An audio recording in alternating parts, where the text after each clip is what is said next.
বাংলাদেশ সড়ক পরিবহন মালিক সমিতির নির্বাচনে ভোট গ্রহণ অনুষ্ঠিত হয়েছে। সকাল 11টায় শুরু হয়ে বিকেল 3টা পর্যন্ত চলে পরিবহন মালিক সমিতির এই ভোট গ্রহণ। এর মাধ্যমে আগামী 2 বছরের জন্য নির্বাচিত হবে মালিক সমিতির নেতারা। ভোট দিয়ে মালিক সমিতির সমন্বয় পরিষদের প্রধান শিমুল বিশ্বাস বলেন, সড়কের চাঁদাবাজি ও অনিয়ম কঠোর হাতে দমন করা হবে। সড়কের শৃঙ্খলা ফেরাতে রাজধানীতে গণপরিবহনের নিয়মের মধ্যে আনতেই টিকেটিং ও কাউন্টার সার্ভিস চালু করা হবে বলে জানান মালিক সমিতির নেতারা।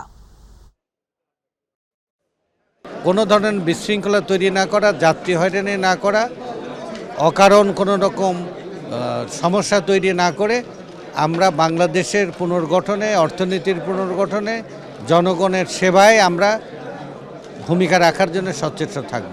আমরা একটি নিরাপদ, চাঁদাবাজ মুক্ত এবং জনবান্ধব, যাত্রীবান্ধব এবং দেশের উন্নয়নের জন্য এই যোগাযোগ ব্যবস্থা এবং পণ্য পরিবহনে দেশের উন্নতি এবং অগ্রগতিতে অংশগ্রহণ করার মতো একটি পরিবহন ব্যবস্থা গড়ে তুলব ইনশাআল্লাহ। এই কমিটি বাংলাদেশের মহাসড়ককে একটা সুন্দর জায়গায় নিয়ে যাবে।